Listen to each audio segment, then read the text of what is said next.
కొనేటప్పుడు ఏం చూసుకోవాలి? దూడు కొనేటప్పుడు ఫస్ట్ వచ్చేసి బ్రీడ్, దూడ బాగుందా, ఎన్ని నెలలకి ఇంత హైట్ వచ్చింది, బాగా ఇంప్రూవ్మెంట్ ఉందా లేదు దూడ అన్ని చూసుకోవాలా.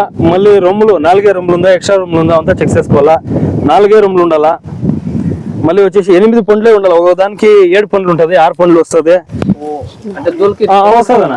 మేము దూడు తీసేటప్పుడు వచ్చేసి 8 పళ్ళు వేసిండే లేదు, పళ్ళమైన వేసేది వచ్చేసి లెక్కేసుకోవాలా. చూడండి ఇప్పుడు 1 2 3 4 5 6 7 8 పండ్లు ఉండాలా.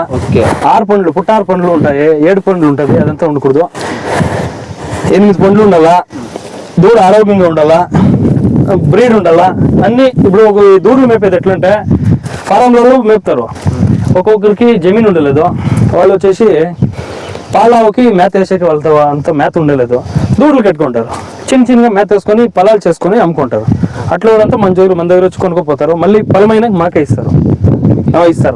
ఇప్పుడు నిన్న కాదు మొన్న అంటే శనివారం నాడు 6 దూడలు ఒకరే తీసుకుపోయారు నా దగ్గర.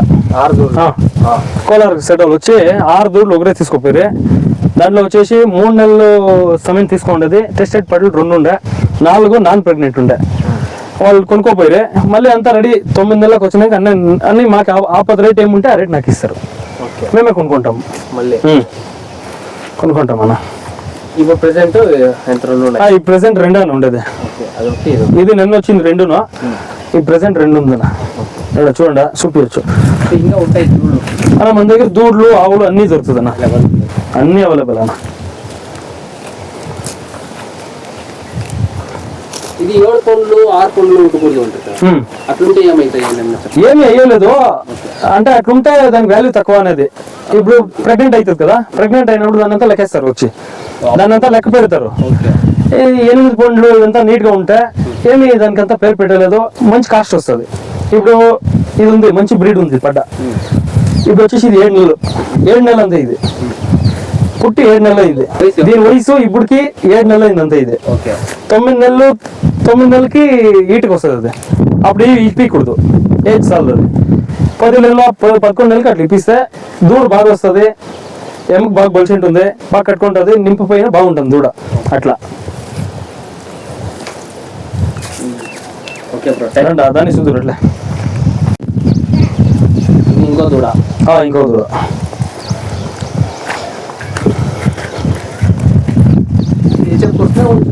ఓల్స్టన్ హెచ్ఎఫ్ అనేది 2కి వస్తుంది. అది ఓల్స్టన్ పెచెస్ వస్తుంది, ఇది ఓల్స్టన్ హెచ్ఎఫ్ వస్తుంది. డిఫరెన్స్ అంటే అది ప్యాచ్ దాన్ని చూస్తే చెప్పేయచ్చు అన్న. ఇట్లా అని డిఫరెన్స్ అంటే ఇది వైట్ కొంచెం ఎక్కువ ఉంటుంది. హెచ్ఎఫ్ వచ్చేసి వైట్ ఎక్కువ ఉంటుంది, బాగుంటుంది. అదొక తర్వాత తెలుస్తుంది. ఆ ఓల్స్టన్ వచ్చేసి బ్లాక్ కొంచెం ఎక్కువ ఉంటుంది, వైట్ తక్కువ ఉంటుంది. దాన్ని బట్టి హెచ్ఎఫ్ ఓల్స్టన్ అని సమయంలో వస్తుంది అన్న. అది మన రైతులు పాపం ఎవరు వేపిస్తా ఉండలే. 50 రూపాయల సమయంలోనే ఉంటారు, ఇంకా 50-100 రూపాయల సమయంలోనా. అంత సమయంలో యూజ్ చేయాలన్నా. మంచి సమయం యూజ్ చేస్తే మంచి సమయం అన్న. ఏబిఎస్ కంపెనీ బాగుందన్న. ఏబిఎస్, డబ్ల్యూడబ్ల్యూఎస్, డెన్మార్క్ అంతా ఏపీఎస్ అన్న.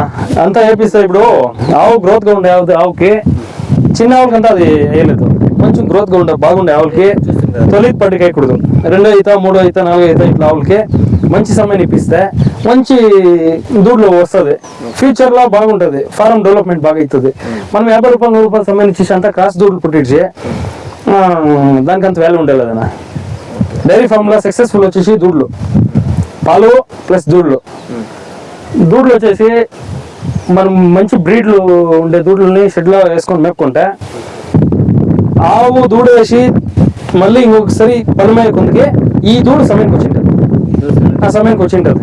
అప్పుడు ఇప్పించుకుంటే ఇంకొక ఇది ఆవు విన్నప్పటికీ ఇది రెడీ ఉంటుంది అని చెప్తా. అదే సక్సెస్ఫుల్ డైరీ ఫామ్. అట్లా చేసుకోవాలి అంతేనా. మంచి బ్రీడ్లు దూడలంతా వేసుకోవాలి షెడ్లకి. Okay, thank you bro, information చెప్పింది. ఓకే.